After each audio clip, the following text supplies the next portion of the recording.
అలాగే సేవకులకు నా ప్రత్యేకమైన వందనాలు. పోయిన వారం ప్రభు కృపను బట్టి మరి మలేషియాలో కూడా 3 రోజులు పరిచర్య చేయడానికి ప్రభు కృపనిచ్చారు. అలాగే మీతో కూడా దేవుడు నా హృదయంలో వచ్చిన భారాన్ని పంచుకోవడానికి దేవుడు నాకు ఇచ్చిన కృపకే మరొకసారి దేవాది దేవునికి నేను వందనాలు చెల్లిస్తున్నాను. ఒకసారి అందరూ లేచి నిలబడినట్లయితే, ఇప్పటికీ చాలాసార్లు లేచారు, మరొకసారి లేచి నిలబడదాం. ఒక చిన్న ప్రార్థన చేసుకుందాం. ప్రతి ఒక్కరు కళ్ళు మూసుకున్నట్లయితే, ప్రభువా, నిలబడిన నీ దాసుడు చాలా చిన్నవాడు, అప్పుడు అయితే మీరు సర్వశక్తిమంతుడు, జీవం కలిగిన వాడు. మాట్లాడేది నీ కుమారుడైతే మేమేమీ పొందుకోలేం, మేము ఏ రకంగా కూడా ఆశీర్వదింపబడలేం. కానీ మాట్లాడేది మీరైతే మా జీవితం ఆశీర్వదింపబడుతుంది, మా హృదయాలు ఆశీర్వదింపబడతాయి, మా బ్రతుకులు మార్చబడతాయి. తండ్రి, మీరు మాతో మాట్లాడండి. మీరు మాట్లాడితే నాయన చీకటైన బ్రతుకులు వెలుగుగా మార్చబడతాయి. మీరు మాట్లాడితే తండ్రి మారాలంటి చేదైన బ్రతుకులు మధురంగా మార్చబడతాయి. ప్రభువా, మాతో మీరు మాట్లాడండి నాయన. మమ్మల్ని బలపరచండి. నీ వాక్యంతో మమ్మల్ని నింపండి. నీ వాక్యం శక్తి కలిగింది, అది 2 అంచులు కలిగిన ఖడ్గం వంటిది. అది ఎటువంటి ఖడ్గం కంటే అది వాడి అయినదని లేఖనాలు చాలా సూటిగా సెలవిస్తున్నాయి. అట్టి నీ వాక్యంతో మమ్మల్ని బలపరచండి. నీ ఆత్మశక్తితో మమ్మల్ని నింపండి నాయన. ప్రార్థన చేద్దాం ప్రతి ఒక్కరు.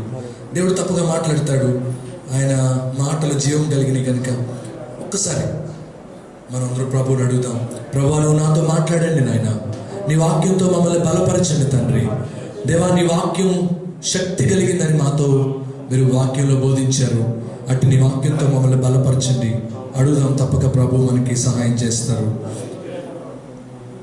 ప్రతి ఒక్కరు హృదయపూర్వకంగా అడుగుదాం. నాతో కలిసి పాడడానికి, ప్రభువుని అడగడానికి ప్రయత్నం చేయండి పాట రూపంలో.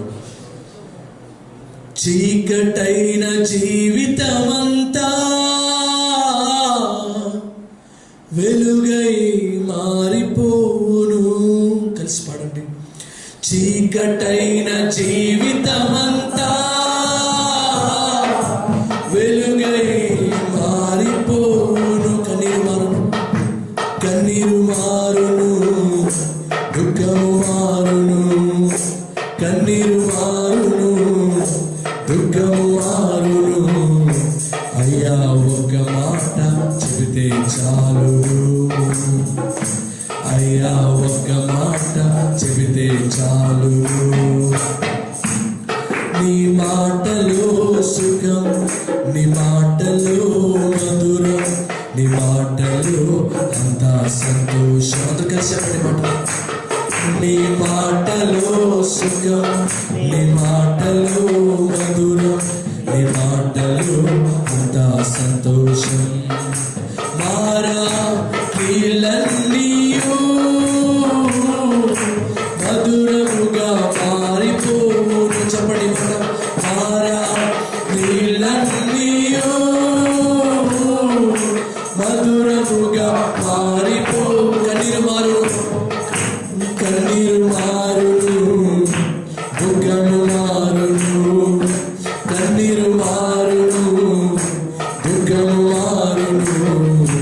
అయ్యా, ఒక మాట చెబితే చాలు. మరొకసారి.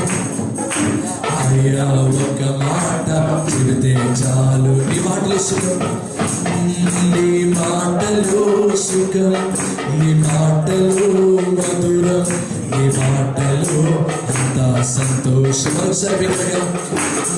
నీ మాటలో సుఖం, నీ మాటలో మధురం, నీ మాటలో అంతా సంతోషం. నీ మాటలో సుఖం, నీ మాటలో మధురం, నీ మాటలో అంతా సంతోషం. మరొకసారి. చీకటైన జీవితమంతా వెలుగై మారిపోను. చెప్తాం బిగ్గరగా. చీకటైన జీవితమంతా వెలుగై మారిపోను. కన్నీరు మారును, దుఃఖము మారును. చెప్పండి అందరూ బిగ్గరగా. కన్నీరు మారును, దుఃఖము మారును. అయ్యా, ఒక మాట చెబితే చాలు. అయ్యా, ఒక మాట చెబితే చాలు. బిగ్గరగా. అయ్యా, ఒక మాట చెబితే చాలు. నీ మాటలో సుఖం, నీ మాటలో సుఖం. బిగ్గరగా చెప్తాం. మాటలో మధురం, నీ మాటలో అంతా సంతోషం. మరొకసారి బిగ్గరగా, నీ మాటలో సుఖం, నీ మాటలో మధురం, నీ మాటలో అంతా సంతోషం. మారా నీళ్ళనియు, మారా నీళ్ళనియు మధురముగా మారిపోను. మారా నీళ్ళనియు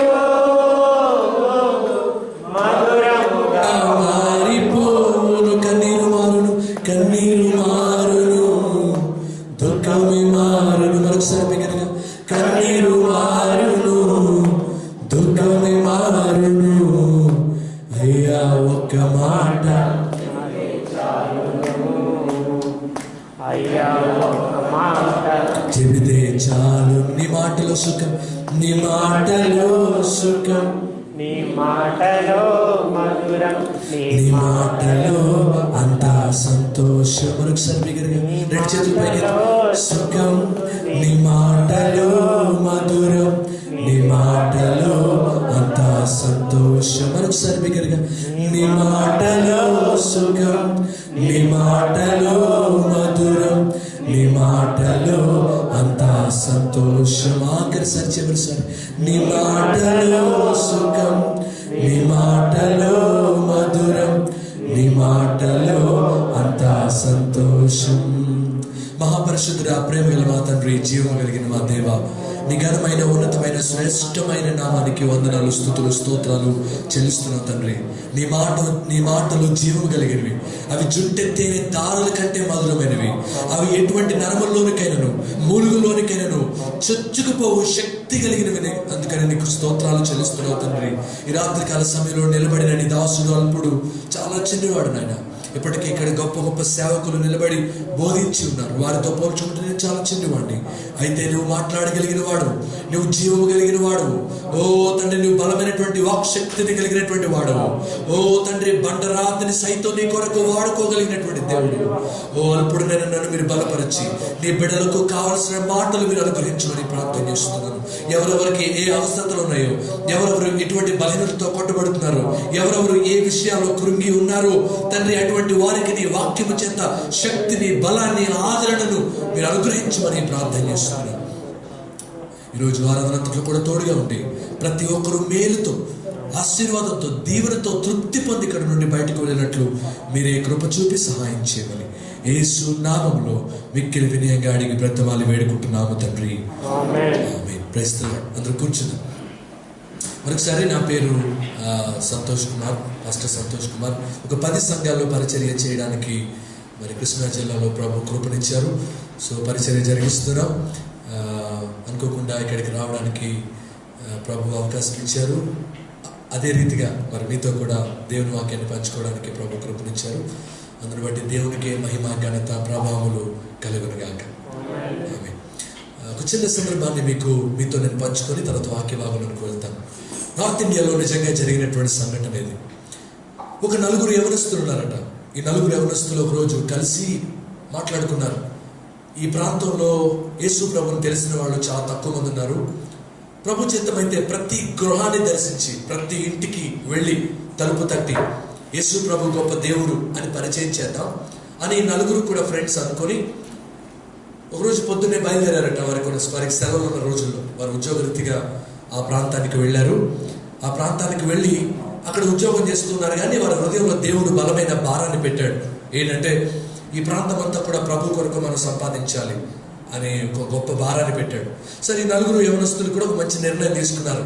మనం ప్రతి ఇంటికి వెళ్ళి ప్రతి తలుపు తట్టి యేసు ప్రభు నిజమైన దేవుడు అని వారికి చెబుదాం అని 4 అనుకున్నారు. సరే, మొత్తానికి తెల్లవారుజామున అయింది. 4 కరపత్రాలు తీసుకున్నారు. ఇంటింటికి తిరుగుతూ యేసు ప్రభు నమ్మండి, ఆయన నిజమైన దేవుడు, మీ జీవితాన్ని మారుస్తాడు, మీ పాపాలు తీసివేస్తాడు, మిమ్మల్ని స్వస్థపరుస్తాడు, మీ జీవితంలో బలమైన కార్యాలు చేస్తాడు అంటూ ఇంటింటికి తిరిగి తలుపులు తడుతూ వాళ్ళు చెబుతున్నారట. కొన్ని ఇళ్ళు అయిపోయిన తర్వాత అనుకోకుండా వారికి పోలీస్ స్టేషన్ ఎదురొచ్చింది.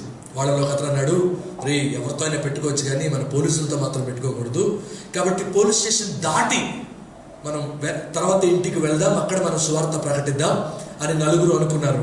నెక్స్ట్ ఇంటికి వెళ్దాం అనుకొని ఒకరు ఇంకొక మిగిలిన ముగ్గురితో కూడా చెప్పారట. వాళ్ళు ఇంకో అతను అన్నాడు, బ్రదర్ మనం ప్రారంభించే అప్పుడు ఏమనుకున్నాం, ఈ గ్రామంలో ఉన్న ప్రతి ఇంటి దగ్గరికి వెళ్ళి మనం సువార్త ప్రకటించాలనుకున్నాం కదా. ఏ పోలీస్ స్టేషన్లో ఉన్న వాళ్ళు మనుషులు కదా, వాళ్ళకి రక్షకుడు అవసరం లేదా, వారికి మారు మనసు అవసరం లేదా, వారికి పాపక్షమాపణ అవసరం లేదా, వారికి యేసు ప్రభు అవసరం లేదా, ఏదైతే దావలేవు. అవసరమైతే వాళ్ళు జైల్లో పెడితే పెట్టలేవు, ఒకవేళ వాళ్ళు చంపితే చచ్చిపోదాం, అయితే పోలీస్ స్టేషన్లో కూడా మనం వెళ్ళి సువార్త ప్రకటిద్దాం ఆ నలుగురు తీర్మానం చేసుకున్నారు. ఆ పోలీస్ స్టేషన్ లోపలికి వెళ్ళారు. ఎవరికి వాళ్ళు బిజీగా అటు ఇటు తిరుగుతూ ఉన్నారు. స్ట్రైట్గా ఒక మనిషి వాళ్ళ కంట్లో పడ్డారు. ఆ పోలీస్ స్టేషన్కి సంబంధించిన ఎస్ఐ, ఆమె లేడీ ఎస్ఐ. ఆమె వెంటనే ఆమె దగ్గరికి నడుచుకుంటూ వెళ్ళి నిలబడ్డారట. ఆమె ఏదో రాసుకుంటా ఉంది. పైకి చూసింది, ఏంటి మీ పని ఏంటి అని అడిగింది. ఏదో కంప్లైంట్ ఇవ్వడానికి వచ్చారేమో అనుకుంది. కూర్చోండి, చెప్పండి ఏంటి మీ విషయం ఏంటి అని అడిగిందట. ఆవిడ ఏదో రాసుకుంటూ వారి వైపు ఒక్కసారి అలా చూసి వాళ్ళు అన్నారట, అమ్మా మేము యేసు ప్రభువుని గురించి మేము చెప్పడానికి మేము తిరుగుతున్నాం. మేము ఈ పోలీస్ స్టేషన్లో ఉన్నటువంటి మీకు కూడా స్వార్థ చెప్పాలనే దేవుడు మాకు ప్రేరేపణించాడు. యేసు ప్రభు గొప్ప దేవుడమ్మా, స్వస్థపరుస్తాడు, పాపాలు కొట్టివేస్తాడు, మీ జీవితాల్లో ఆయన బలమైన కార్యాలు చేస్తాడు అని చెప్తున్నారట. ఆమె కూడా రాసుకుంటూ ఏదో విననట్టు వింటూ ఉంది. సరే అయితే ఇప్పుడు ఏంటి అని అడిగిందట. మేము కరపత్రాలు తెచ్చాం, దయచేసి కరపత్రం తీసుకోండి అని అన్నారట. అక్కడ పెట్టి వెళ్ళండి అని అంది. ఆ కరపత్రాన్ని అక్కడ పెడుతూ దాంతోపాటు ఒక క్రొత్త నిబంధన హిందీలో ఉన్న బైబిల్ని అక్కడ పెట్టి దాంట్లో కరపత్రాన్ని పెట్టి అక్కడి నుంచి వాళ్ళు వెళ్ళిపోయారట. ఈమెకు కొద్దిగా ఒక గంట జరిగిన తర్వాత ఆమెకు కొంత ఖాళీ సమయం దొరికింది. అప్పుడు ఆ బుక్ని చూడగానే, ఆ బైబిల్ని చూడగానే, ఏంటి వీళ్ళు ఎందాక ఎవరో వచ్చారు, అసలు ఏంటిది చూద్దాం అని చెప్పి దాంట్లో ఉన్న కరపత్రాన్ని తీసి చదవడం ప్రారంభించింది. అది చదువుతున్నంతసేపు ఎవరో ఆమెను బలపరుస్తున్నట్టు, ఆమెకు ధైర్యాన్ని ఇస్తున్నట్టు, ఆ మాటలు తన కోసమే రాయబడ్డట్టు ఆమెకు అనిపించాయి. ఈలోపు ఆమె ఈ బైబిల్ని ముందు పెట్టుకొని ఈ కరపత్రాన్ని చదువుతున్నప్పుడు అదే పోలీస్ స్టేషన్లో ఉన్న మరొక క్రైస్తవురాలు, ఒక కానిస్టేబుల్ ఈమెను చూసిందట. చూసి, మేడం మీరు బ్రాహ్మణులు కదా, మరి మీరు యేసు ప్రభువుకు సంబంధించినటువంటి బైబిల్ పెట్టుకున్నారేంటి అని అడిగిందట. ఆమె అందట, ఎవరో నలుగురు యేసు ప్రభు గురించి చెబుదాం నా దగ్గరికి వచ్చి ఈ ప్యాంప్లెట్ నాకు ఇచ్చారు, నీకు తెలుసా యేసు ప్రభు అంటే ఎవరో అని అడిగిందట.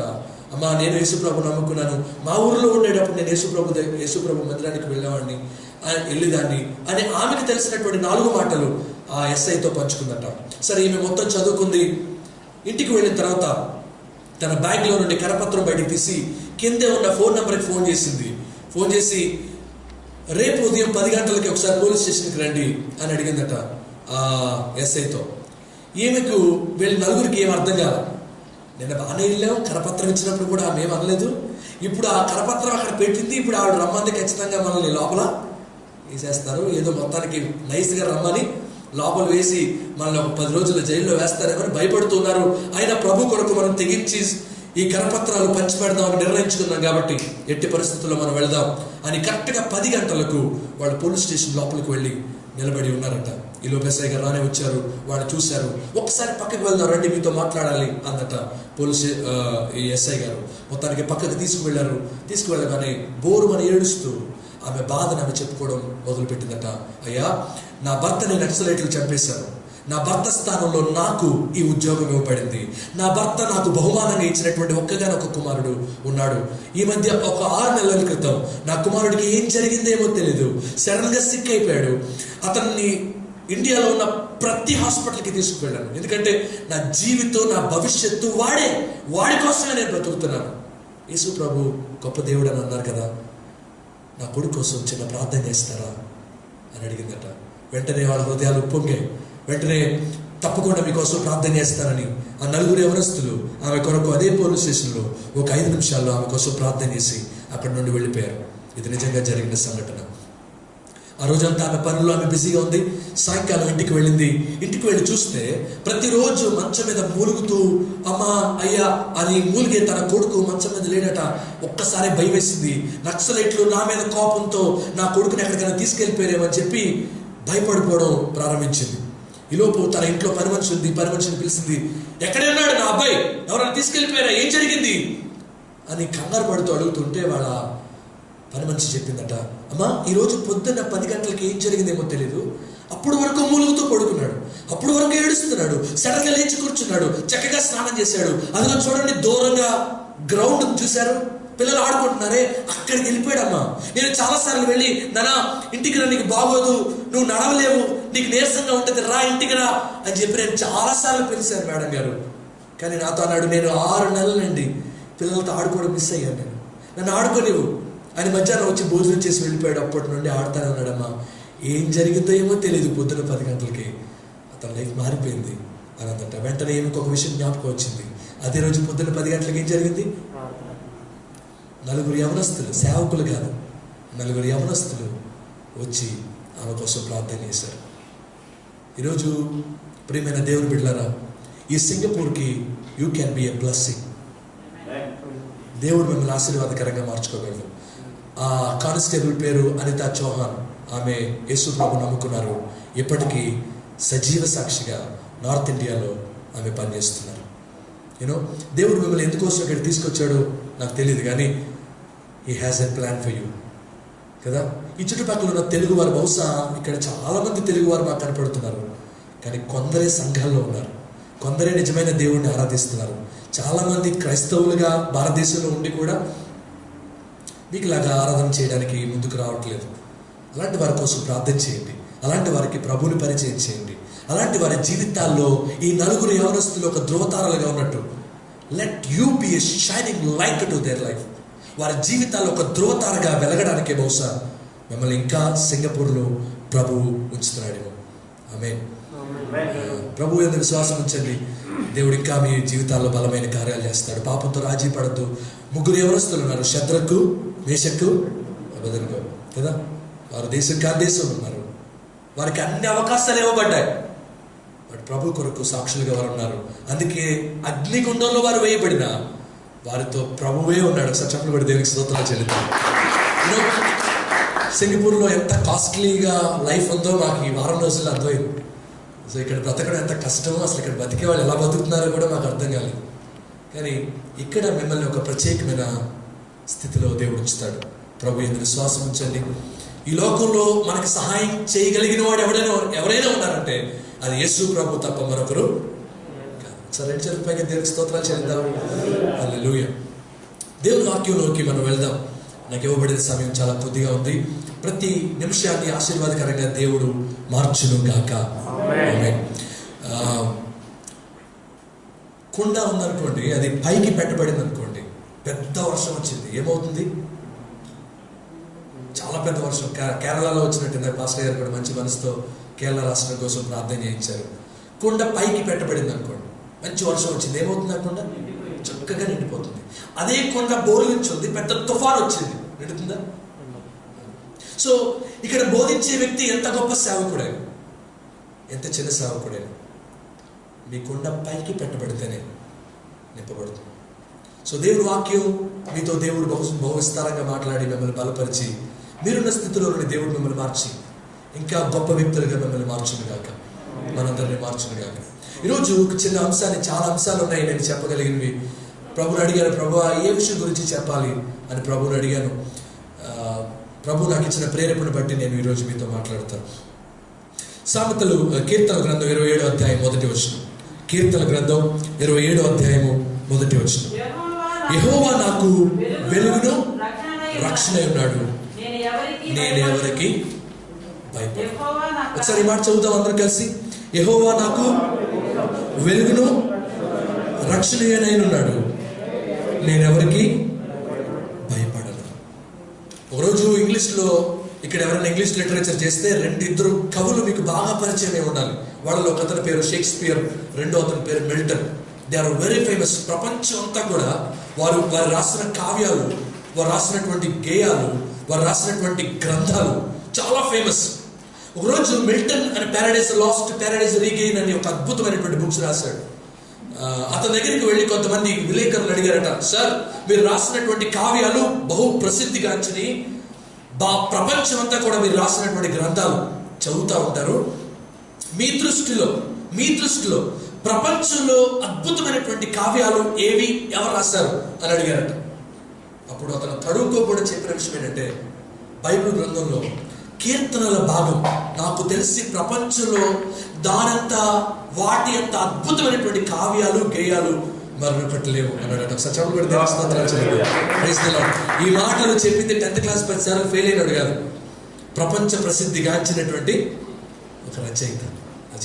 They are beautiful, they are wonderful. Bible గ్రంథంలో 150 కీర్తనలు ఉన్నాయి.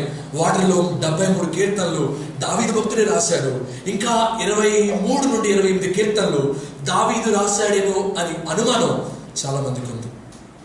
అందుకే చాలా మంది కీర్తనలు సంబోధిస్తూ వారు ఏమంటారంటే దావీదు రాసిన కీర్తనలు అంటారు. అయితే దావీదు మాత్రమే ఈ కీర్తనలు రాయలేదు, ఇంకా చాలా మంది రాశారు. ఆసాపు, కోరవ కుమారులు, సొలొమోను, అబ్రహాము, ఇంకా అనేక మంది కీర్తనలు రాశారు.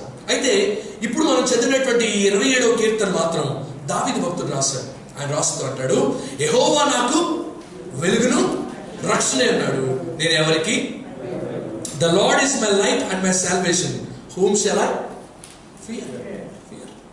నేను ఎవరికి భయపడను, నేను దేనికి భయపడను అని భక్తుడైనటువంటి దావీదు ఎంతో అద్భుతంగా చెబుతున్నాడు.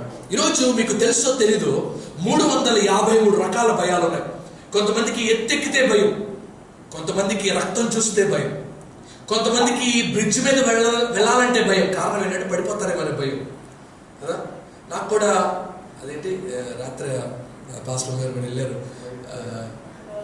రోలర్ కోస్టర్ అంటే భయం. సో ఒక్కొక్కరికి ఒక్కొక్కటి అంటే భయం కదా. ఇలాంటి భయాలు ప్రపంచంలో ఒక సైకియాట్రిస్ట్ దగ్గరికి వెళ్ళి అడిగితే, సార్ మీకు ఏంటి భయం అని వాళ్ళు అడిగితే, సైకియాట్రిస్ట్ అడిగితే అతను డైరెక్ట్ గా చెప్తాడు 353 రకాల భయాలు ఉన్నాయి అని అంటాడు. భయం అనే మాట చాలా చిన్న మాట, పెద్ద పట్టించుకో. కానీ మీకు విషయం తెలుసా, ఈరోజు మనుషులు ఎక్కువగా బాధపడేది, మనుషులు ఎక్కువగా భయపెట్టేది భయమే. మనుషులు ఎక్కువగా వెంటాడేది కూడా భయమే. ఉద్యోగం పోతుందేమో అనే భయం, అప్పులు తీరవేమో అనే భయం, జీవితంలో ఎందుకు పనికి రాకుండా మిగిలిపోతామేమో అనే భయం, కట్టుకున్న భార్య కట్టుకున్న భర్త అపనమ్మకంగా ఉంటాడేమో అనే భయం. సో రకరకాల భయాలు ఈరోజు మనిషిని వెంటాడుతున్నాయి. అవి 353 రకాల భయాలు ఉన్నాయి. హిట్లర్ గురించి ఎప్పుడైనా విన్నారా మీరు? హిట్లర్ ఎంత భయంకరమైన వాడు, యూదుల్ని చాలా రకరకాలుగా బాధలు పెట్టేవాడు. అతను బాధ పెట్టే విధానంలో ఒక విధానం ఏంటో తెలుసా, ఒక సూరు కిందకి తీసుకెళ్ళి, సూరు అంటే తెలుసుగా రేకులు కింద ఎండింగ్ పార్ట్, షూర్ కిందకి తీసుకెళ్ళి ఆ షూర్ కింద నిలబెట్టేవాడట, కట్టేసేవాడట. ఇట్లా బలవంతంగా యూదుల్ని, ఇజ్రాయేలీ ప్రజల్ని కట్టేసేవాడట. కట్టేసి ఏం చేసేవాడో తెలుసా, పైపులో పైనుంచి స్లోగా వాటర్ పెట్టేవాడట. ఎంత స్లోగానో తెలుసా, ఒక డ్రాప్ పడేటట్టు, చుక్క పైనుంచి పడేటట్టు పెట్టేవాడట. సో ఏమవుతుంది, చుక్క తలమే పడితే ఏమవుతుంది, చల్లగా ఉంటుంది. అదే ఒక గంట పడితే అదే చుక్క వల్ల ఒక చిన్న బుప్పి కడుతుంది. అదే సాయంకాలం వరకు పడితే ఎంత పెద్ద గాయం అయిపోతుంది. ఇప్పుడు ఎంత పెద్ద గాయం మీద ఒక్కొక్క నీటి చుక్క పడతా ఉంటే సమ్మడి తీసుకొని నెత్తి మీద టంగుమని కొడితే ఎంత గట్టిగా అవుతుందో అంత గట్టిగా తగ్గుతుంది. అంత భయంకరంగా చిత్రవద చేసేవాడు ఆ రోజుల్లో హిట్లర్ యూదులను. అయితే ఈ భయం కూడా చాలా చిన్నది, చుక్కలాగే ఉంటుంది. అది జీవితంలో సంతోషాన్ని దూరం చేస్తుంది, ఆనందాన్ని దూరం చేస్తుంది, ప్రేమను దూరం చేస్తుంది, సమాధానాన్ని దూరం చేస్తుంది, ఐక్యతను దూరం చేస్తుంది, నెమ్మదిని దూరం చేస్తుంది, విశ్రాంతి నిద్ర పట్టకుండా చేస్తుంది. జీవితంలో ప్రతి దానికి దూరం అయిపోయేటట్టు చేస్తుంది భయం. అందుకే బైబిల్లో ప్రభు చేసిన గొప్ప విషయం ఏంటంటే 365 సార్లు బైబిల్లో ఏమని రాశాడు, భయపడకుడి. బైబిల్లో ఒక్క మాట ఒక్కసారి రాస్తేనే ఇంపార్టెంట్ కదా, అవునా కదా. చిన్నప్పుడు ఇది గ్యారంటీగా క్లాస్లో ఎగ్జామ్లో వస్తుందంటే టీచర్ ఏం చెప్పేది, స్టార్ పెట్టుకోండి అని చెప్పేది కదా. మనం ఇంకా గ్యారంటీ వెరీ వెరీ ఇంపార్టెంట్ అనుకోండి, IMP అని పెట్టేవాళ్ళం మనం. కారణం ఏంటంటే ఇట్స్ వెరీ ఇంపార్టెంట్. ఇప్పుడు బైబిల్లో ఒక్క మాట ఒక్కసారి రాస్తేనే ఇంపార్టెంట్. అలాంటిది 365 సార్లు భయపడకుడి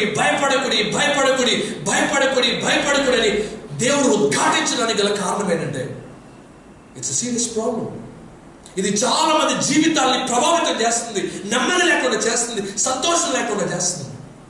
బహుశా మీలో చాలా మంది మీ కుటుంబాలకి దూరంగా ఉండి ఉండొచ్చు, మీ పిల్లలకు దూరంగా ఉండి ఉండవచ్చు. నిరంతరం వారి గురించినటువంటి ఆలోచనలు మిమ్మల్ని బాధపడతా ఉండొచ్చు. కానీ దావీదు భక్తుడు అన్నాడు, యెహోవా నాకు వెలుగును రక్షణ.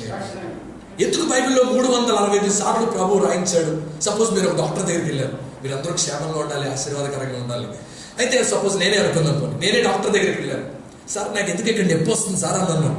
ఆయన నన్ను ఈసీజీ తీసి థ్రెడ్మిల్ చేయించి ఆయన నాతో అన్న మాట ఏంటంటే, అయ్యా నీకు గుండెలో సమస్య ఉంది, వెంటనే నీకు ఆపరేషన్ చేయాలన్నాడు అనుకుంటాం ఉదాహరణకి.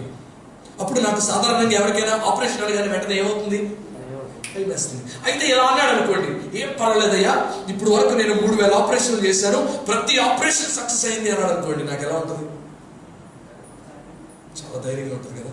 అలా కాకుండా ఇలా అన్నాడు అనుకోండి, ఏం పర్వాలేదయ్యా, ఇప్పుడు వరకు నేను 3000 ఆపరేషన్ చేశాను, 3 మాత్రమే సక్సెస్ అయింది అన్నాడు అనుకోండి, నేను చేస్తాను. సరే ఇప్పుడే వస్తారు అని బయటకు వచ్చేస్తావా లేదా? అదే విధంగా ఒక లాయర్ దగ్గరికి వెళ్ళారు అనుకోండి, సార్ నాకు అర్జెంట్ గా ఆస్తి తగాదా వచ్చింది, మా కేసు వాదించాలి. ఏం పర్వాలేదయ్యా, ఇప్పుడు వరకు 300 కేసులు నేను డీల్ చేశాను, ప్రతి దాంట్లో నేను విజయం పొందాను అన్నాడు అనుకోండి, మనకి ఎలా ఉంటుంది? ధైర్యంగా ఉంటుంది. ఇప్పుడు మనం ధైర్యంగా ఉండడం దేవుని చిత్తం. చాలా మంది సార్ నా పట్ల దేవుని చిత్తం ఏంటి అని అడుగుతూ ఉంటారు. ఇప్పుడు నేను సూటిగా దేవుని సేవకుడిగా చెప్తాను, ఫియర్ నాట్, దేని గురించి భయపడకండి, అదే దేవుని చిత్తం. అందుకే 365 సార్లు ప్రభు మీ కొరకు భయపడకుడి భయపడకుడి భయపడకుడి అని రాయించారు. 353 రకాల భయాలు ఉన్నాయి. ఒక్కొక్కటి చాలా క్షుణ్ణంగా నేర్చుకుందాం. ఎన్ని నేర్చుకోగలమంటారా? ఈరోజు 353 రకాల భయాల గురించి చెప్పను, కానీ ఎక్కువగా ఇక్కడున్న మనందరినీ, ఎక్కువగా మనుషుల్ని వెంటాడుతున్నటువంటి 3 రకాల భయాలు ఈరోజు మీతో నేను పంచుకుంటాను. దాంట్లో నెంబర్ 1, మీ దగ్గర బైబిల్ ఉంటే తప్పక తెప్పండి. సామెతల గ్రంథం 1వ అధ్యాయము 33వ వచనం. సామెతల గ్రంథం 1వ అధ్యాయము 33వ వచనం. 33వ వచనం. నా ఉపదేశమును అంగీకరించువాడు సురక్షితముగా నివసించును, వాడు కీడు వచ్చునన్న భయం లేకుండా నెమ్మదిగా ఉంటాడు. ఏంటంట? నా ఉపదేశమును, ఎవరి ఉపదేశం? దేవుని ఉపదేశమును అంగీకరించువాడు సురక్షితంగా ఉంటాడు, వాడికి కీడు వచ్చునన్న భయం లేకుండా ఎలా ఉంటాడు? నెమ్మదిగా ఉంటాడు.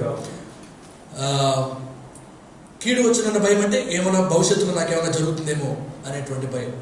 ఈరోజు 353 రకాల భయాలు తీసుకొని ఒక పర్సంటేజ్ వేసామనుకోండి, వాటిలో 85% ఈ భయం ఏంటంటే, ఈ భయానికి సంబంధించినటువంటి భయమే. అదేంటంటే కీడు వచ్చునన్న భయం. నెంబర్ 1, కీడు వచ్చునన్న భయం. ఈరోజు భారతదేశంలో మీకు తెలుసో తెలీదో సగటున సంవత్సరానికి 3000 కోట్ల టర్న్ ఓవర్ జరుగుతుంది. దేనికో తెలుసా? 3000 కోట్లు లెక్క పెట్టడానికి ఎన్ని రోజులు పడుతుందో చూడండి.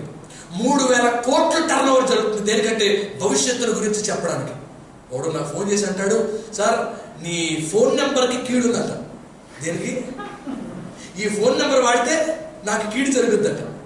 కొంతమంది అంటారు, మీరు భారతదేశంలో చూడండి, రాళ్ళు ఇక్కడ ఎవరు ఉన్నారా ప్రభుత్వులు, పచ్చరాళ్ళు, ఎర్రరాళ్ళు, నల్లరాళ్ళు ఇలాంటివి పెట్టుకునేవి. ఈరోజు భారతదేశంలో రాళ్ళ వేసుకుంటున్నారు భవిష్యత్తుల గురించిన భయాన్ని ఆధారంగా చేసుకొని. ఒకడు చిలక పట్టుకుని వెళ్తాడు, ఆయన సుఖంగా పోరావు మన ఒరే ఇట్లా నా భవిష్యత్తు ఏంటో చెప్పి చిలకేం తెలుసండి మన భవిష్యత్తు. నేను అంటాను, నా భవిష్యత్తు నా యేసయ్య చేతిలో ఉంది. అసలు చెప్పలు పెట్టి దేనికి స్తోత్రాలు చెల్లించాలి. మీరు నమ్ముతారు ఈ విషయాన్ని? ప్రభు అంటున్నాడు, నా ఉపదేశమును అంగీకరించువాడు కీడు వచ్చు నన్న భయం లేకుండా ఎలా ఉంటాడట? నెమ్మదిగా ఉంటాడట. నెమ్మది ఉంటుంది వాళ్ళకి. మా ఊర్లో 25 లక్షలు పెట్టి ఒక అతను ఇల్లు కట్టాడు, రోడ్డు పక్కనే చాలా గంభీరంగా కట్టాడు. 25 లక్షలు, దాదాపు ఇది 5-6 సంవత్సరాలు అయింది జరిగి. ఒక రోజు వెళ్ళేటప్పుడు చూశాను, అబ్బా భలే ఉంది, ఓపెనింగ్ చాలా గ్రాండ్ గా జరిగింది. చాలా మంది లోపలికి బయటికి భోజనాలు చేస్తూ, ఇల్లంతా కూడా చక్కగా పూలతో అలంకరిస్తారు కదా మన ఇండియాలో. ఈ ఇల్లు ఓపెనింగ్ జరిగేటప్పుడు అలా నీట్గా అలంకరించారు, చాలా బాగుంది. ఒక వారం రోజులు పోయిన తర్వాత నేను అదే రోడ్లో వెళ్ళాను, అంతే పెద్ద బిల్డింగ్ నేలమట్టం అయిపోయింది, కుప్పకూలిపోయింది. నాకు ఆశ్చర్యం అనిపించింది.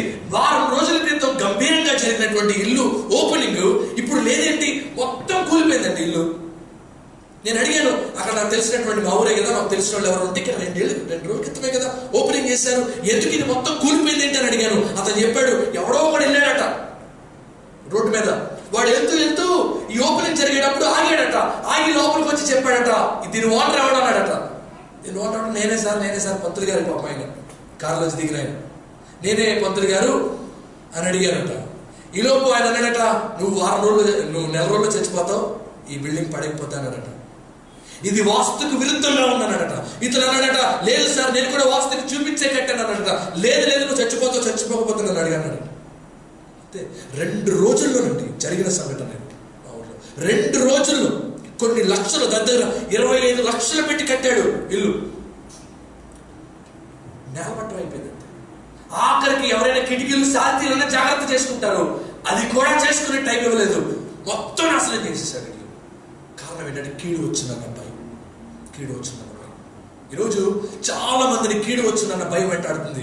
ఎగ్జామ్ సరిగ్గా రాయగలనో లేదు కదా, నేను రాసిన ఎగ్జామ్కి మంచి మార్కులు వస్తాయో లేదో, నా కుమార్తె పెరిగి పెద్దదవుతుంది, నా కూతురికి నేను పెళ్లి చేయగలనో లేదో, నేను ఇల్లు ప్రారంభించాను, దాని బ్రదర్ ఎవరు ఇల్లు కడుతున్నానని చెప్పారు, వెరీ గుడ్, ఇల్లు శంకుస్థాపన వేశాను, ఆ ఇల్లు ఎప్పుడు పూర్తవుతుందో, పెళ్ళిడికి వచ్చాను, నాకు దొరికే పిల్ల ఎలాంటిదో, నన్ను పెళ్లి చేసుకోబోయే భర్త ఎలాంటి వాడు, ఉద్యోగంలో నేను కష్టపడి పని చేసుకుంటున్నాను, నేను సంపాదించిన రూపాయి నాకు మిగులుతుందో లేదో, కీడు వచ్చిందన్న 85%. ఈరోజు చాలా మందికి నిద్ర లేని రాత్రులు మిగులుస్తుంది కీడు వచ్చిందన్న భయం. చాలా మంది హృదయాల్లో నెమ్మది లేకుండా చేస్తుంది కీడు వచ్చిందన్న భయం. సో ఒకవేళ మీలో ఎవరైనా అలాంటి వారు ఉంటే ఈరోజు ప్రభు మీతోనే సూటిగా మాట్లాడుతున్నాడు. My dear brothers and sisters, నా ఉపదేశం అంగీకరించి నా చేతుల్లో మీరు ఉండండి. మీరు ఎలా ఉంటారు?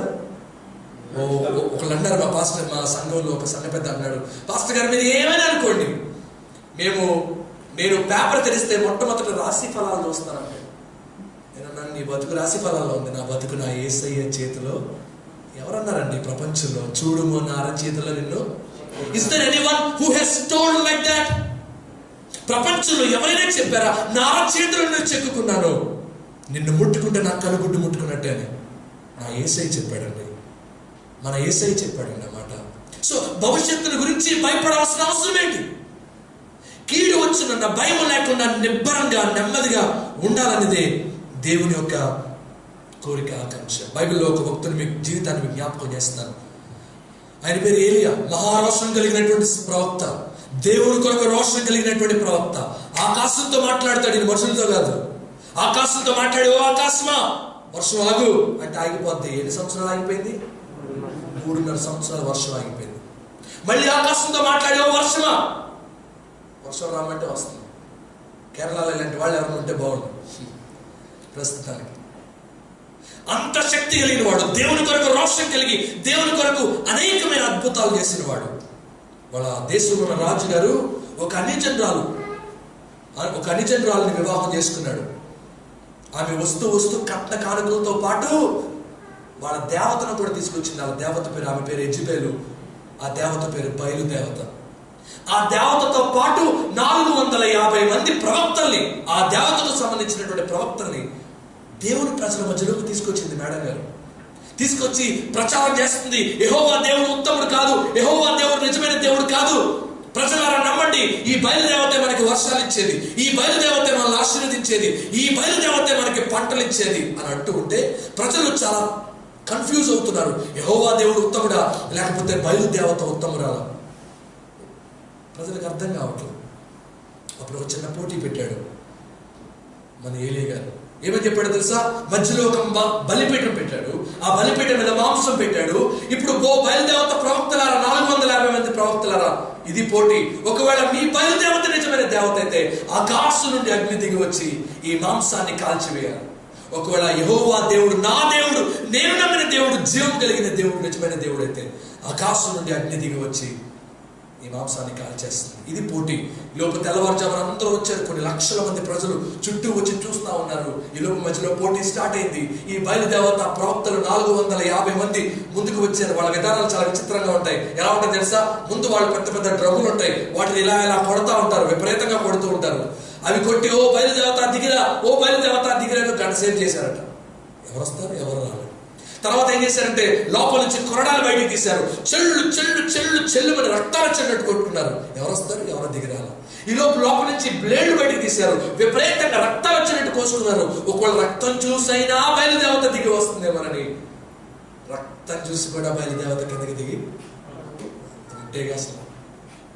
ఈలోపు భక్తుడైనటువంటి ప్రవక్త అయినటువంటి రోషం కలిగినటువంటి జీవం కలిగిన దేవుని పనివాడైనటువంటి ఏలియా భక్తుడు ముందుకొచ్చి ఒక చిన్న ప్రార్థన చేశాడట. ఆ ప్రార్థనకు ఆకాశం నుండి అగ్ని దిగి వచ్చి ఆ మందస్సు మీద ఉన్నటువంటి క్షమించండి ఆ బలిపీఠం మీద ఉన్నటువంటి ఆ మాంసాన్ని ఏం చేసింది? కాల్చేసింది. ఆ అగ్ని ఎంత పవర్ఫుల్ గా ఉందంటే కింద కందకం అంటారు, చుట్టూ పెడతారు, కింద పెడతారు. ఆ కందకంలో ఉన్న నీళ్ళన్నీ కూడా ఆవిరైపోయినట్ట. ఒకసారి పిల్లలుగా చెప్పడం కూడా దేవునికి స్తోత్రాలు చెల్లించారు. ఒక్కసారి ఆశ్చర్యం అనిపించింది ప్రజలకి ఆజ్ఞాపించాడు. 450 మంది ప్రవక్తల్ని చంపేశాడు అదే రోజు. ఏలియా ప్రవక్త రోషం కలిగిన వాడని చెప్పారు కదా, దేవుని కొరకు రోషంతో 400 మందిని చంపేశాడు. ఈ లోపు మేడం గారికి తెలిసింది. ఎవరా పేరు? యెజబెల్. వెంటనే ఒక వర్తమానం పంపించింది. ఓ ఏలియా, నాకు సంబంధించినటువంటి వ్యక్తులు నువ్వు చంపావు కాబట్టి రేపు ఇదే టైంకి నిన్ను కూడా చంపేస్తాను. అప్పటి వరకు ఆకాశంతో మాట్లాడిన వాడు, అప్పటి వరకు దేవుని కొరకు అద్భుతాలు చేసిన వాడు, అప్పటి వరకు 450 మంది ప్రవక్తలు చెప్పిన వాడు, అప్పటి వరకు ప్రార్థన చేసి ఆకాశం నుండి అగ్నిని కింద దింపిన వాడు రాణి గారు చెప్పినటువంటి ఒక్క మాటకు భయపడడం ప్రారంభించాడు. అమ్మో, రాణి చేతిలో చచ్చిపోవడం ఏంటి? అమ్మో, రాణి చేతిలో చావస్తుందా నాకు? అమ్మో, ఒకవేళ చిన్న ప్రార్థన చేసి ఉంటే ముక్కలైపోయేది యెజబెలు. కానీ ప్రార్థన చేయాల. భవిష్యత్తుల గురించి భయం, చచ్చిపోతానేమో అనే భయం, ఈ భయాలు తనలో వెంటాడింది. బ్యాగ్ సర్దుకున్నాడు, తన దగ్గర వాళ్ళందరూ వెళ్ళిపోమన్నాడు. పారిపోవడం ప్రారంభించాడు. బదిలీ వృక్షం అంటారు. బదిలీ వృక్షం అంటే బ్రూమ్ ట్రీ. బ్రూమ్ అంటే చీపురు ఉంటుంది కదా మన దగ్గర.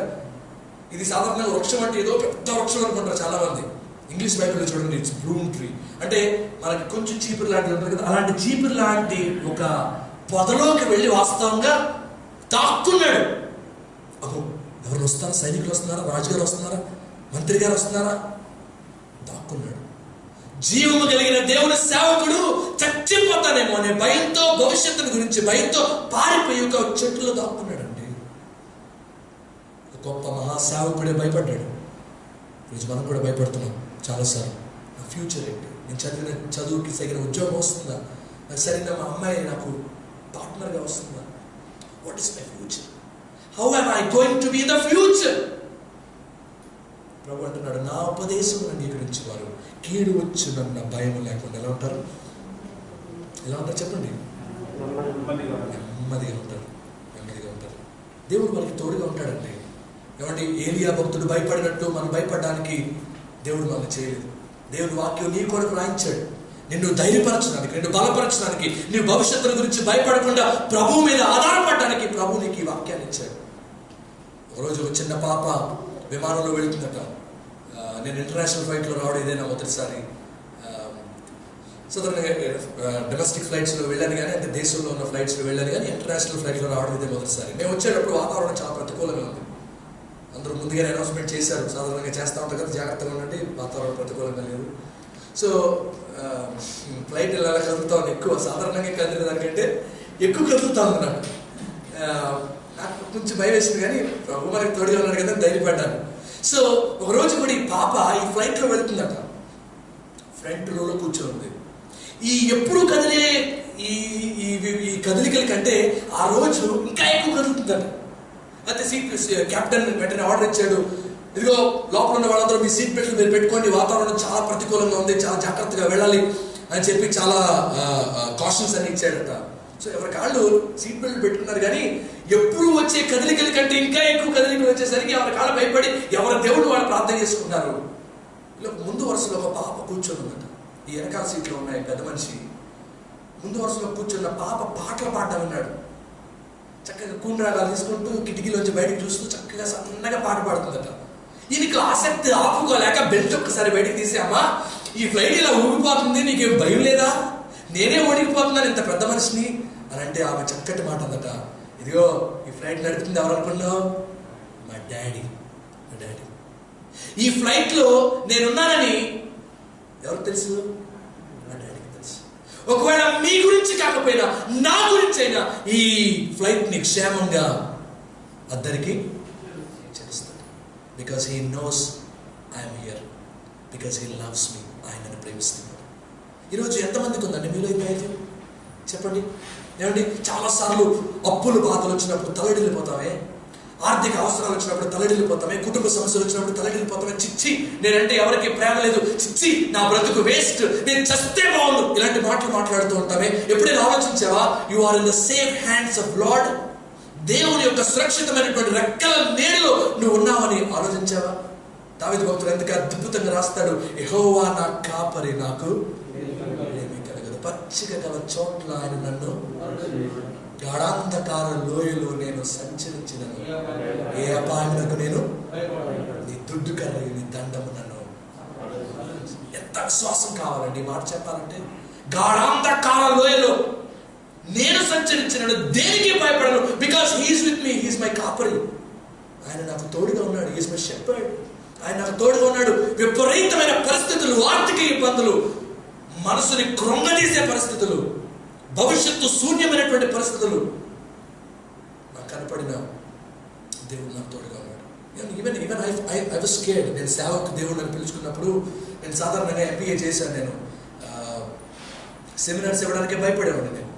నేను చాలాసార్లు అనుకున్నాను, ప్రభా నీ వాక్యం నిలబడి జనాల ముందు చెప్పాలంటే నా వల్ల అవుతుందా, నాకు కుదురుతుందా, అసలు నీ మాట చెప్పగలనా, నేను కరెక్ట్ చేయగలనా? ఈరోజు దేవుడు మీ ముందు వచ్చాడు. Praise the Lord. అనేక చోట్ల ముఖ్యంగా యవనస్తుల మధ్యలో ప్రభు ఆంధ్రప్రదేశ్లో వాడుకుంటున్నాడు. ఈ విషయాన్ని నేను మీతో చెప్పడానికి భయపడట్లేదు. కారణం ఏంటంటే నా యేసయ్య చేతుల్లో నా జీవితం సురక్షితంగా ఉంది. ఒకసారి మీ జీవితాలు కూడా యేసయ్య చేతిలో ఉన్నాయి, అవి సురక్షితంగా ఉన్నాయి, ఎవరు మిమ్మల్ని అపహరించలేరు అన్నవాడు 2 చేతుల పైకి ఎత్తి బిగ్గరగా చెప్పబడి దేవునికి స్తోత్రాలు చెల్లించండి. దేవుని ఉపదేశాన్ని అంగీకరించండి. He will take care of all your needs, your future. నీ భవిష్యత్తు, నీ ఆరోగ్యం, నీ పిల్లలు, నీ ఇల్లు అన్నీ ఆయన చూసుకుంటాడండి. I'm very happy that your here. మీరు ఇక్కడ ఉన్నందుకు నేను ప్రభుని స్తుతిస్తున్నాను. చాలా మంది ఇలా రోడ్ల మీద లేరు, చాలా మంది ఇలా సినిమా హాల్లో లేరు, చాలా మంది ఇలా షాపింగ్ మాల్స్లో లేరు. You are at the right place, at the feet of the Lord. యేసు ప్రభు పాదాల దగ్గర ఉన్నారు. మీరు సురక్షితంగా ఉంటారు, because he will take care of all your needs.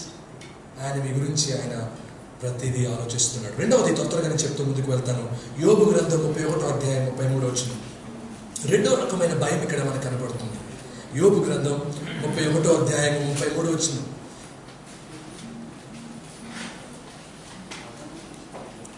చదవండి. ఆదాము చేసినట్లు నా దోషములను దాచిపెట్టుకుని మహాసమూహమునకు భయపడి కుటుంబ తిరస్కరణకు జడిసి. రెండో రకమైన భయం ఇక్కడ కాంటెక్స్చువల్ కాదు, కానీ ఇక్కడ ఆ మాట మనం తీసుకుందాం. మహా సమూహమునకు భయపడి కుటుంబ తిరస్కరణకు.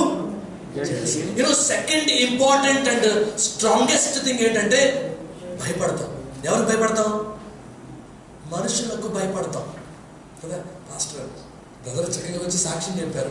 అమ్మా మీలో ఎవరైనా ఈరోజు ఈ వారం దేవుడు చేసిన గొప్ప కార్యాలు సాక్ష్యం చెప్తారంటే చెప్పరు కొంతమంది.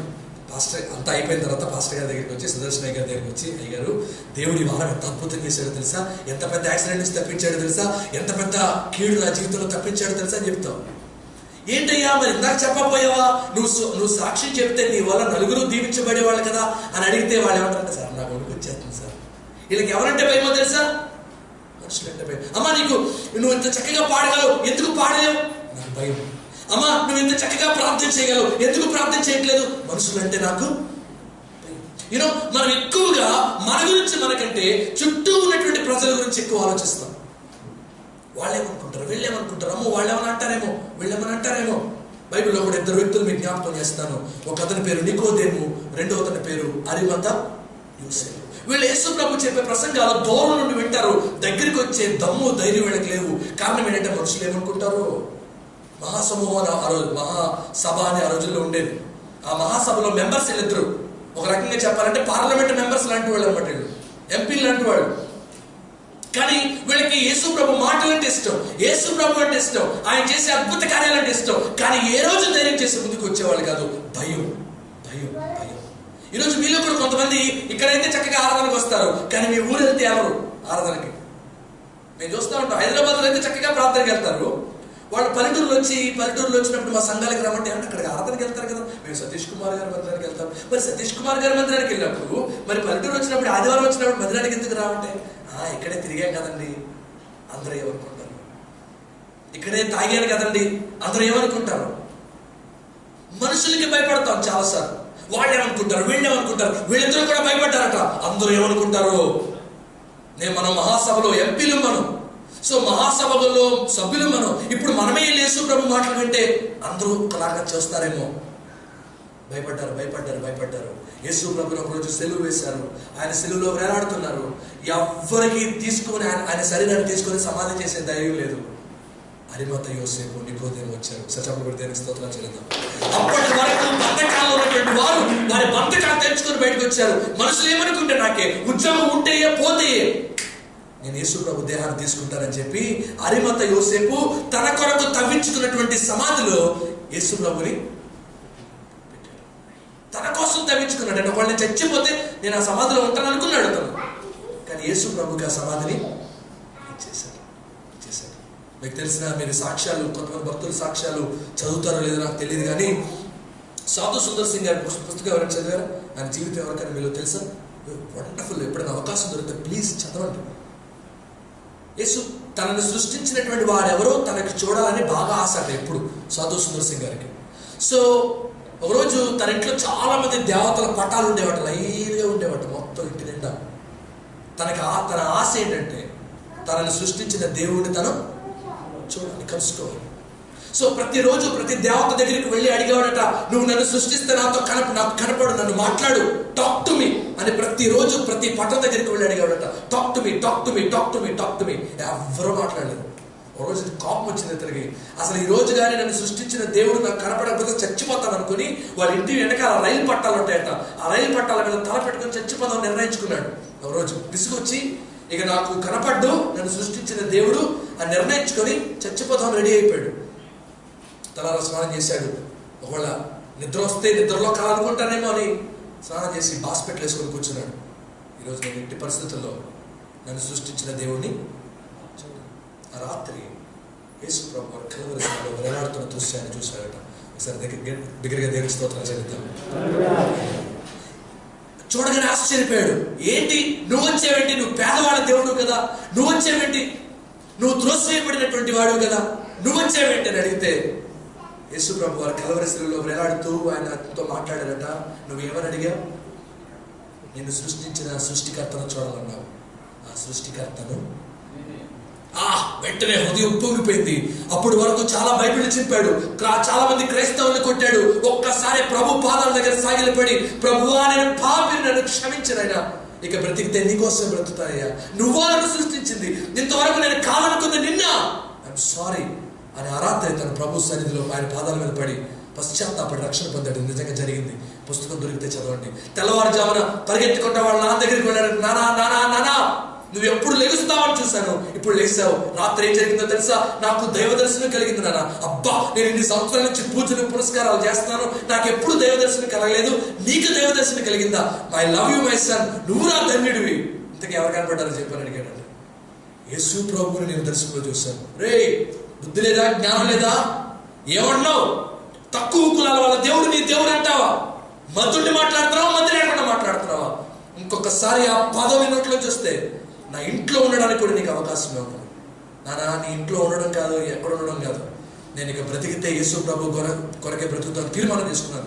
అయితే ఒకడికి నిర్ణయించుకో, ఇక నుంచి నా ఆస్తులు నీకు చెల్లి గవ్వెవను, get out from my house, ఇంట్లోంచి బయటికి వెళ్ళిపో అని కన్న తండ్రి యేసు ప్రభు కోసం తన కొడుకును బయటికి గెట్టేశాడు. ఏం జరిగిందో తెలుసా? కట్టు బట్టలతో సాధు సుందర్ సింగ్ అయ్య గారు ఇంట్లో బయటకు వచ్చారు. చిన్న ఊరు బయట ఒక చిన్న పాక లాంటి చోట, అంటే తన చేతులతో ఈ తాటాకులతో ఈ కొబ్బరాకులతో చేసుకుంటారు కదా, అలాంటి ఒక ఇల్లు చేసుకుని దాంట్లో ఉంటున్నాడట ఆయన వేరే చోట. ఈలోపు ఒకరోజు వాళ్ళ మేనమావ కూడా తెలిసింది. ఆ నోట ఈ నోట నుండి వాళ్ళ మేనమావతో తెలిసింది. తన అందమైన కూతుర్ని కారులో ఎక్కించుకొని ఎక్కడున్నాడు అని సాధు సుందర్ సింగ్ వెతుక్కుంటూ మొత్తానికి పట్టుకున్నాడు. చూస్తే పరిస్థితి చాలా దుర్భరంగా ఉంది. బట్టలు మార్చిపోయి చూడడానికి చాలా దుర్భరంగా ఉంది అతని పరిస్థితి. రే, ఏంట్రా నీకు పరిస్థితి? మేనలుడా, ఎలా నీకు ఎంత, నీ తండ్రి ఎంత కోటీశ్వరుడు, ఎన్ని ఎకరాల ఆస్తుంది, ఎంత ఐశ్వర్యం నీకుంది, అదంతా కాదని ఆ యేసు ప్రభు కోసం ఇక్కడికి వచ్చేసారండి. మనుషులు ఏమనుకుంటారు, మన కులస్తులు ఏమనుకుంటారు, మన సొంత వాళ్ళు ఏమనుకుంటారు? మామయ్య కులస్తులు ఏమన్నా అనుకోని, మతస్థులు ఏమన్నా అనుకోని, ఐ హ్యావ్ ఎన్కౌంటర్డ్ జీసస్. నేను యేసు ప్రభుని కలుసుకున్నాను, ఇక బ్రతికితే ఆయన కోసమే. ఒక పని, నువ్వు కానీ యేసు ప్రభుని వదిలేస్తానంటే నా ఆస్తి మొత్తం నీకు ఇస్తాం, మీ నాన్న ఆస్తి మొత్తం నీకు ఇస్తాం, దాంతోపాటు నా ఒక్కగానొక్క కుమార్తె సాధారణంగా సిక్కులు చాలా అందంగా ఉంటారు, సో నా ఒక్కగానొక్క కుమార్తెని నీకు ఇచ్చి పెళ్లి చేస్తాను అని అంటే సాధు సుందర్ సింగ్ గారు తల కూడా పైకెత్తకుండా ఒక అద్భుతమైన మాట అన్నాడట.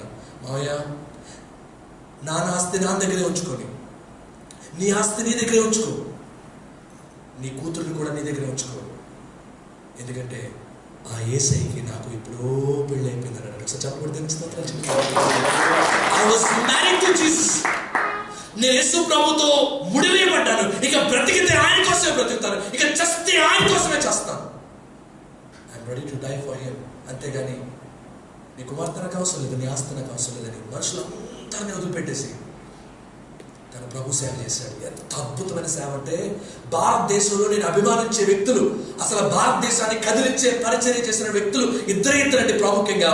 ఒకటి భక్త సింగ్ అయ్య గారు, రెండవది సాధు సుందర్ సింగ్ గారు. వీళ్ళు ప్రపంచానికి భారతదేశ క్రైస్తవులను పరిచయం చేసినటువంటి మహానుభావులు. ఒకసారి వారిని బట్టి గట్టిగా చెప్పబడి దేవుని స్తోత్రం చేయండి. వాళ్ళు భారతదేశానికి ఒక ధ్రువతారంగా వెలిగారు. వాళ్ళు దాని అమేజింగ్ కారణం ఏంటంటే వాళ్ళు మనుషుల గురించి ఆలోచించలేదు.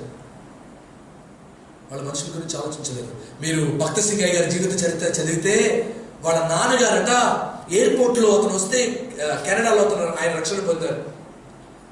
యేసు ప్రభుని వదిలేస్తావా లేదా అని సాగిలపడి దండం పెట్టారట. కన్న తండ్రి కన్న కొడుక్కి సాగిలపడి దండం పెట్టారట. తలపాగా తీసి, వాళ్ళ సిక్కులు కదా, తలపాగా తీసి సాగిలపడి దండం పెట్టారట. ప్లీజ్ యేసు ప్రభుని వదిలే. కన్న తండ్రి సాగిలపడి దండం పెడితే కూడా నీకంటే నాకు యేసు ప్రభు ఎక్కువ అని అక్కడ నుండి బయటకు వచ్చారు. ఇంకా ఘోరమైన విషయం ఏంటి తెలుసా? ఈ భక్త సాధు సుందర్ సింగ్ గారు వాళ్ళ కన్న తల్లి బయటకు వెళ్ళిపోతుంటే, రారా ఒక ముద్దానం తినేసి వెళ్ళిపోదు కానీ రా, మళ్ళీ వెళ్తే నీకు అన్నం దొరుకుతుందో లేదో అని ప్రేమగా పిలిచి, వీడు బయటికి వెళ్తే యేసు ప్రభుని ప్రచారం చేస్తాడు, వీడు బయటికి వెళ్తే యేసు ప్రభు గురించి చెప్తాడు, అది మన కులానికి, మన కుటుంబానికి, మన వంశానికి అప్రతిష్ట అని చెప్పి కన్న తల్లి అన్నంలో విషం కలిపి పెట్టిందండి.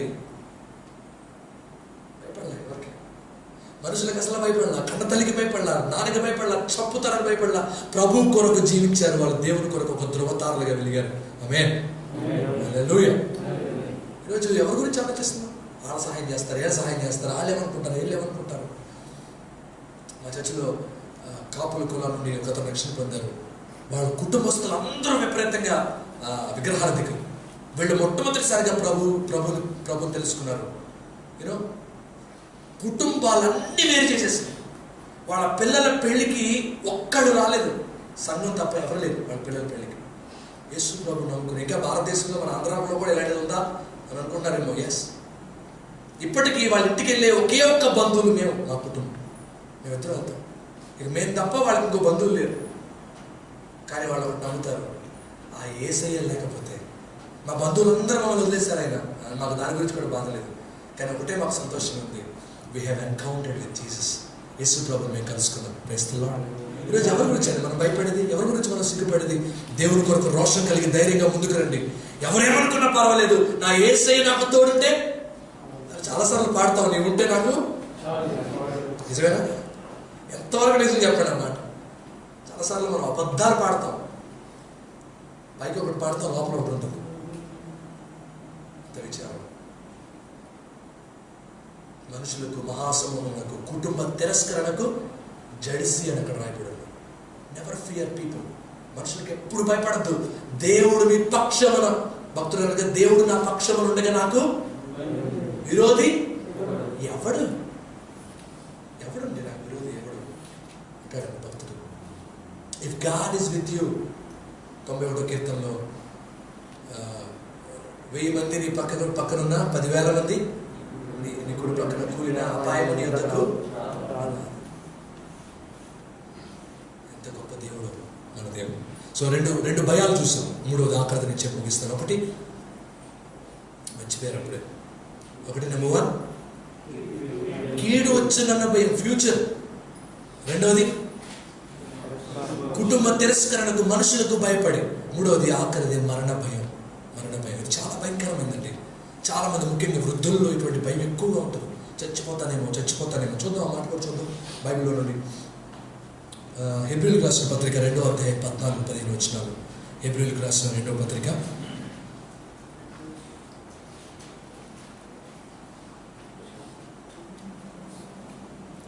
హెబ్రీయులకు రాసిన 2వ పత్రిక 14-15 వచనాలు. కాబట్టి ఆ పిల్లలు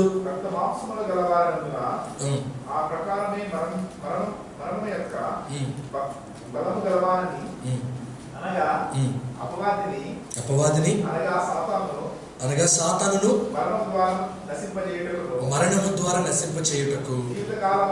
చూడండి మాట, జీవిత కాలమంతయు మరణ భయము చేత దాస్యమునకు లోబడిన వారిని విడిపించుటకు ఆయన కూడా రక్త మాంసములలో పాలువాడు. ఇక్కడ కారణం చెప్తున్నాడు పౌలు భక్తుడు హెబ్రీయులకు రాసిన పత్రిక రాస్తూ, యేసు ప్రభు రక్త మాంసములలో పాలువాడడానికి కారణం ఏంటి అని చెబుతూ ఒక లిస్ట్ చెబుతూ, దాంట్లో రెండవది ఆయన చెప్తున్నటువంటి మాట ఏంటంటే, మనుషులకు మరణ భయం ఉంది, చచ్చిపోతారనే భయం చాలా మందిలో ఉంది. ఆ మరణ భయం అనే దాస్యం నుండి విడిపించడానికి యేసు ప్రభు కూడా రక్త మాంసములలో పాలువాడు. యేసు ప్రభు ఈ లోకానికి ఎందుకు వచ్చాడండి? చాలా కారణాల్లో ఒక కారణం ఏంటంటే, నీలో ఉన్న మరణ భయాన్ని తీసివేయడానికి యేసు ప్రభు ఈ లోకానికి వచ్చాడు. మీకు వచ్చి తెలుసా, ఇరాక్, సిరియా, ఆఫ్ఘనిస్తాన్ లాంటి ప్రాంతాల్లో క్రైస్తవులను ఊచకోతకొస్తున్నారు. మీరు కొన్ని వీడియోలు చూసే ఉంటారు. అందరికీ ఈ ఫేస్బుక్, వాట్సాప్ ఇవి అందుబాటులో ఉన్నాయి కాబట్టి చూసారు ఇలాంటి వీడియోలు. పేకలు ఇలా పైకి ఎత్తిపోయడం. చాలా మందికి సేవలు చచ్చిపోతున్నారండి.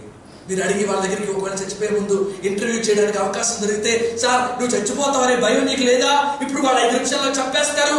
ఒక్క మాట, యేసు ప్రభు నాకు ఎవరో నాకు తెలియదని ఒక్క మాట అంటే వాళ్ళని వదిలేస్తారు కదంటే, ఒకటే చెప్తారు మీతో, మరణం ఇస్ ఆఫ్టర్ ఆల్. ఇక్కడ నేను కన్ను మూసిన మరక్షణం ఎక్కడ తెలుస్తాను? ఈరోజు చాలా మంది నా స్నేహితులే నన్ను అడుగుతూ ఉంటారు, మా సంఘస్థులే నన్ను అడుగుతూ ఉంటారు, బ్రదర్ మీరు చాలా ప్రదేశాలకు వెళ్ళి వాక్యం చెబుతూ ఉంటారు, పరిస్థితులు మారుతున్నాయి, ఈ రోజు బాగుండొచ్చు, ఒకవేళ 10 years from now ఈ బీజేపీ, ఆర్ఎస్ఎస్ ఇలాంటి వాటివన్నీ కూడా పెరిగిపోయినప్పుడు, రేపొద్దున ఒరిస్సా లాంటి ప్రదేశంలో ఆంధ్రప్రదేశ్ మారితే అప్పుడు కూడా సేవ చేస్తారా? మా తమ్ముళ్ళలో ఒక తమ్ముడు అడిగాడు. నేను ఒకటే చెప్పాను, I'm ready to die for Jesus. మా కుటుంబంలో జరిగిన ఒక చిన్న సంఘటన చెబుతాను. మా అత్తయ్య గారు వాళ్ళు ఒకటన్నారు, నాకంటే నాకు మరదలే అవుతుంది, నేను చేసుకున్న భార్య, నువ్వు సేవ వదిలేస్తే మా అమ్మాయి నీకు ఇస్తా అన్నాడు. నువ్వు ఉద్యోగం చేసి నువ్వు ఎలాగ ఎంజాయ్ చేసావు, నువ్వు చదువుకున్న జాబ్, నాకు అప్పటికే టీటీఎస్లో టాటాలో జాబ్ ఉంది, సో నువ్వు జాబ్ కంటిన్యూ చేయి, మా అమ్మాయి నీకు ఇచ్చి పెళ్లి చేస్తావు, లేకపోతే నువ్వు మీ అమ్మాయిని మీ దగ్గర ఉంచుకోండి, ఆ యేసయ్య సేవ మాత్రం నేను వదిలిపెట్టే ప్రసక్తి లేదని చెప్పాను. తర్వాత వాళ్ళని తీసుకొచ్చి అనుకోండి. కానీ ప్రభు కొరకు చావడానికి సిద్ధంగా ఉండాలి. అది ఈ రోజుల్లో ఎంత విచిత్రం అంటే, సేవకులకి పిల్లలు దొరకట్లేదు. కారణం ఏంటంటే, వాళ్ళ ఇంట్లో ప్రార్థన చేయడానికి సేవకులు కావాలి, వాళ్ళ గృహప్రవేశానికి సేవకులు కావాలి కదా, వాళ్ళ ఇంట్లో మరణం వస్తే సమాధి చేయడానికి సేవకులు. ఏదేమైనప్పటికీ ప్రభు కృపలో దేవుడు వాడుకుంటున్నాడు. Praise the Lord. సో చాలా మంది ప్రభు కొరకు హతసాక్షులు అయిపోయారండి. చాలా మంది అపోస్తలుడు అనేటువంటి పేతురు దగ్గరికి వెళ్ళి, సార్ నువ్వు ఎలా చచ్చిపోయారు, పరలోక రాజ్యానికి వెళ్ళి అడగండి, నన్ను తలకిందులా సెలవు వేసి చెప్పారంటాడు. పౌలు భక్తుడు ఎలా చచ్చిపోయాడు తెలుసా? ఒక బండరాతి మీద, రాతి మీద తలపెట్టి ఒక పెద్ద కత్తి తీసుకొని పైన ఎత్తైనటువంటి స్థలంలో నడిపారట. దొర్లుకుంటూ ఈ తల స్కల్ కిందకు వచ్చేసి. జాన్ హస్ అనేటువంటి భక్తుడు, చాలా మంది భక్తులు ప్రభు కొరకు హతసాక్షులు అయిపోయారు. ఈ రోజు వాళ్ళ దగ్గరికి వెళ్ళి, సార్ మీరు ఎందుకు భయపడలేదంటే వాళ్ళు ఒకటే చెప్తారు, ప్రపంచంలో ఏ గ్రంథం కూడా ఈ మాట చెప్పలేదు. ఏంటో తెలుసా? ఓ మరణమా, మరణము కళ్ళల్లో కళ్ళు పెట్టి చూసి బైబిల్ చెప్తున్నటువంటి మాట ఏంటంటే, I can challenge you, you have no victory. ఈ ప్రపంచంలో మరొక గ్రంథం లేదండి మరణపు కళ్ళల్లో కళ్ళు పెట్టి చూసి నీ విజయం ఎక్కడ అని ప్రశ్నించిన వాళ్ళు కేవలం జీవపు గ్రంథమైన ఓ మరణమా నీ ముళ్ళు, ఓ మరణమా నీ నిత్యము ఎక్కడ అని ప్రశ్నించింది కేవలం బైబిల్ గ్రంథం మాత్రం. Death is nothing. ఒకవేళ వెళ్ళేటప్పుడే ఫ్లైట్ కూలిపోయిన చచ్చిపోయారు అనుకోండి, ఎక్కడ ఉంటాను నేను? పరలోకంలో ప్రభు పాదాల దగ్గర ఉంటాననే విశ్వాసం నాకుంది. మీలో ఎంతమందికి ఆ విశ్వాసం ఉంది చెప్పండి? ఎంతమందికి ఆ విశ్వాసం ఉంది? ప్రభు చేతిలో సురక్షితులుగా ఉంటాం. ఒకవేళ చనిపోతే కూడా ఎక్కడికి వెళ్ళిపోతాం? ప్రభు దగ్గరికి వెళ్ళిపోతాం. సో ఎటువంటి భయాలు పెట్టుకోవద్దు. మనం భయపడే వారిగా ఉండకూడదనే దేవుని యొక్క చిత్తం. ముఖ్యంగా ఎవరొస్తారు? మీ ఫ్యూచర్ గురించి రకరకాల ప్రశ్నలు, మీ కుటుంబాల గురించి రకరకాల ప్రశ్నలు, మీ ఆరోగ్యాల గురించి రకరకాల ప్రశ్నలు. ఫర్ ఎవ్రీథింగ్ మనం పాడతాం కదా, యేసే జవాబు. He has answer for every question. ప్రతి క్వశ్చన్ కి సమాధానం ఉంది నా యేసయ్య దగ్గర. మనం చేయాల్సిందల్లా ఆయన పాదాల దగ్గర నిబ్బరంగా ధైర్యంగా ఉన్నాడు. నేను వెనకాల లేకపోతే నా కూతురు ఒకలా ఉంటుంది, నేను ఉంటే నా కూతురు ఒకలా ఉంటుంది. నేను ఉంటే ఆమెకి ఏం భయం లేదు. సో నా గురించే నా కూతురు అంత ధైర్యపడుతున్నప్పుడు ఆ యేసయ్యే మన పక్కన ఉంటే ఇంకెంత ధైర్యంగా ఉండాలి. అందుకే 91వ కీర్తనలో మహోన్నతుని చాటును నివసించేవాడు, సర్వశక్తుని నీడను విశ్రమించువాడు, వేటకాని ఊరిలో నుండి ఆయన నన్ను, నాశనకరమైన తెగులు రాకుండా ఆయన నన్ను విడిపిస్తాడు. సో ప్రభు దగ్గర ధైర్యంగా ఉందాం. ఎన్ని ఛాలెంజెస్ వచ్చినా, ఎన్ని ఇబ్బందులు వచ్చినా, లెట్స్ లుక్ అట్ హిమ్. పేతురు యేసు ప్రభువును చూసినంతసేపు బానే ఉన్నాడు. నీటి మీద సైతం నడిచాడు, సముద్రం మీద సైతం నడిచాడు. యేసు ప్రభువును చూడనప్పుడు మునిగిపోవడం ప్రారంభించాడు. ప్రభు నన్ను కాపాడు. ఈరోజు సింగపూర్లో ఉన్న మీకు ప్రత్యేకమైన అవకాశం ఇవ్వబడింది. సో మీరు ఇక్కడ నుండి ప్రభు వైపు చూస్తే, మీరు ఎక్కడున్నా ప్రభు వైపు చూస్తే ఆయన హస్తాలు సురక్షితంగా ఉంటారు, భద్రంగా ఉంటారు. అట్టి కృప దేవుడు మనందరికీ అనుగ్రహించుగాక. తనలో చిన్న ప్రార్థన చేసుకున్నాం. అందరూ తనలో చిన్న ప్రార్థన చేసుకున్నాం. దేని గురించి నీ భయం? What is your fear? ప్రభు ఈరోజు నీతో మాట్లాడుతున్నాడు. Fear not. నీకు చాలిన దేవుడుగా నేనున్నాను. నిన్ను విడిపించే దేవుడుగా నేనున్నాను.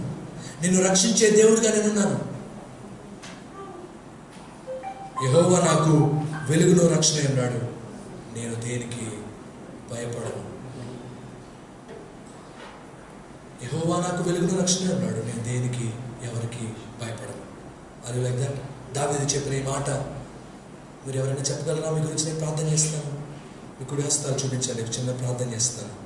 ఈ పరిచర్యను దేవుడు దీవిస్తాడు. పాస్టర్ గారిని దేవుడు దీవిస్తాడు. వారి కుటుంబాన్ని దేవుడు దీవిస్తాడు. Just have faith on the lord. ఇక్కడున్న మీ ఉద్యోగాన్ని దేవుడు దీవిస్తాడు. మీ కుటుంబాన్ని దేవుడు దీవిస్తాడు. కానీ మీరు మీ దగ్గర నుండి దేవుడు ఆశపడేది భయపడద్దు. నేనున్నాను నీకు తోడుగా, నీకు రక్షణగా, నీకు ఆశ్రయదుర్గంగా, నీకు నేను తోడుగా నేనున్నాను.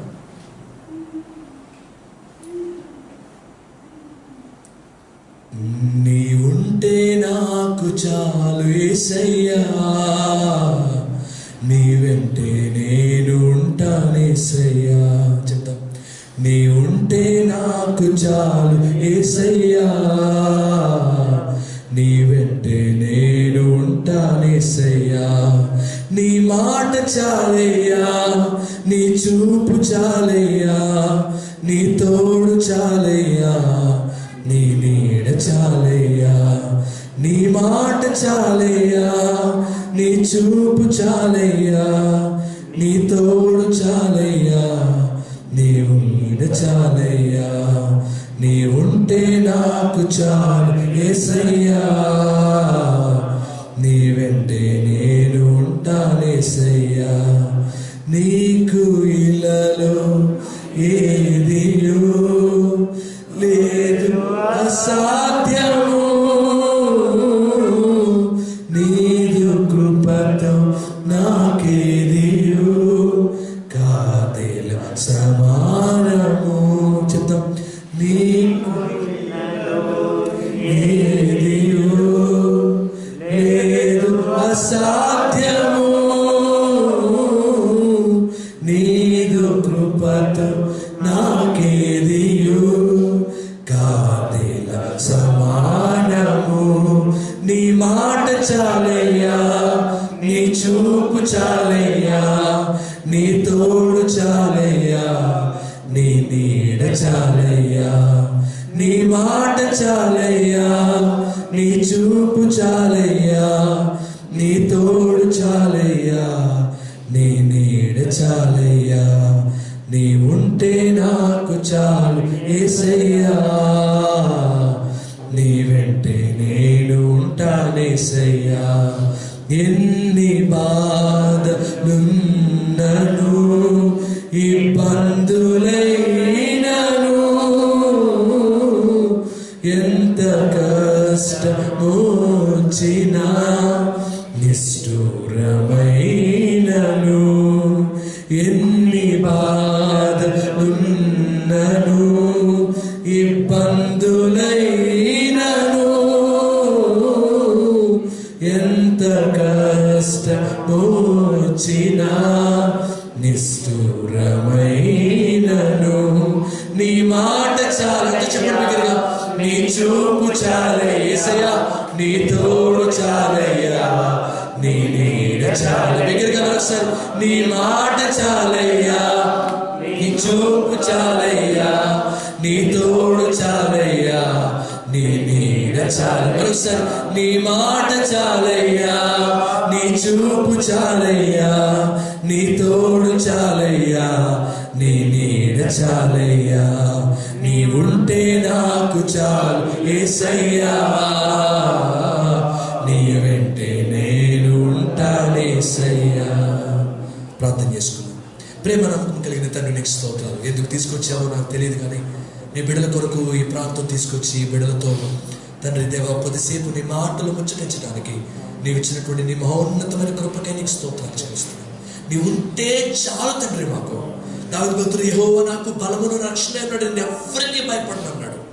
దేవా భయపడుతూ ఉంటాం, కృంగిపోతూ ఉంటాం, ఏడుస్తూ ఉంటాం తండ్రి. దేవా ఆదరించేవాడు లేక, ఓదార్చేవాడు లేక దేవా మా జీవితంలో చాలా సార్లు డిప్రెస్ అవుతూ ఉంటాం నాయన. దావీదు భక్తుడు అన్న మాట మేము జ్ఞాపకం చేసుకుంటున్నాం.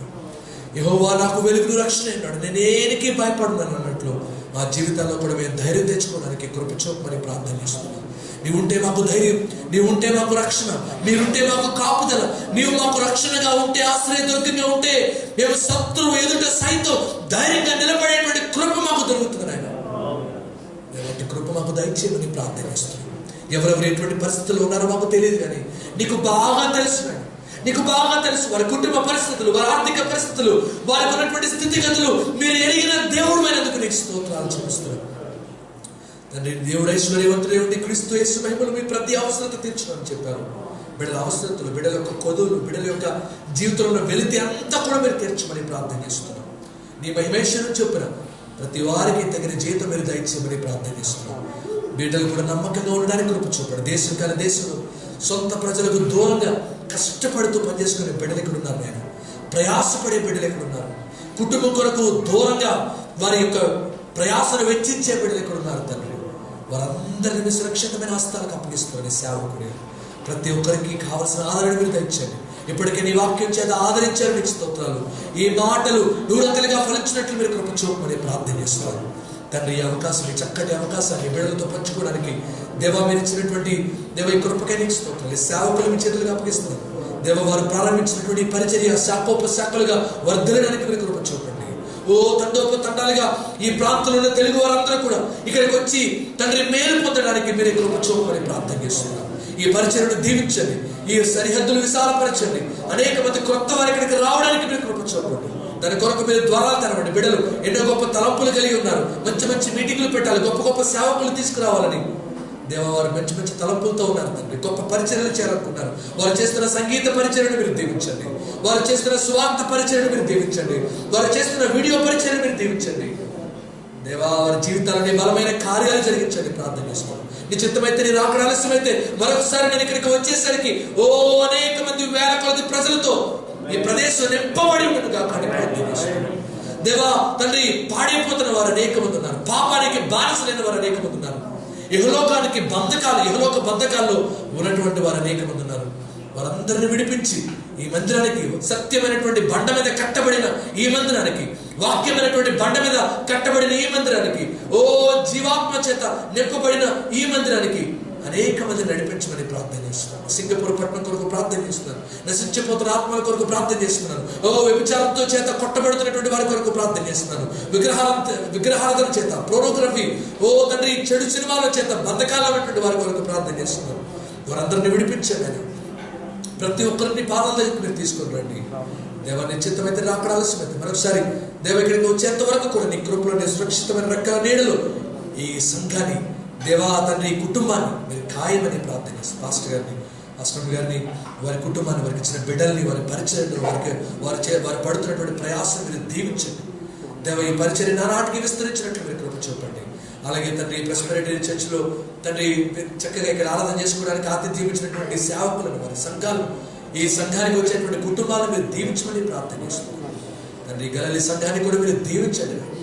దేవ ఈ బిడ్డలందరూ కలిసి చేస్తున్నటువంటి పరిచర్య విస్తారంగా దీవించబడినట్లు, దేవ కోతంత విస్తారంగా ఉండి కోయివారు కొదువయ్యారని సెలవించినట్లు ఈ పని వారు ఇంకా కష్టపడి పని చేయడానికి, వారు ఎక్కడ ఉంటే అక్కడ నీ కొరకు ఒక ధ్రువతారలుగా వెళ్ళడానికి ఇక్కడ ఉన్న ప్రతి బిడ్డకు మీరు తోడుగా ఉండమని సహాయించండి. అల్పుడుగా, దీనుడిగా, ఎందుకు పనికిరాని వాడిగా నేను కూడా నిలబడి నీ మాటలు కొద్దిగా బిడ్డలతో పంచుకోవడానికి, నువ్వు ఇచ్చిన భారాన్ని బిడ్డలతో పంచుకోవడానికి నాకు కూడా ఇచ్చిన అవకాశాన్ని బట్టి మనకి స్తోత్రాలు. సందీప్ బ్రదర్ని, వారికి ఇచ్చిన పాపను, వారి కుటుంబాన్ని దీవించండి. అలాగే తండ్రి దేవా మరి సునీల్ బ్రదర్ని, అలాగే తండ్రి సహోదరి దేవా మరి వాణి గారిని, వారి కుటుంబాన్ని, వారికి ఇచ్చిన పాపాలను దీవించండి. వారు కూడా ఎంతో ప్రేమతో సేవకునికి ఆతిథ్యం వారు చూసుకుంటున్నారు.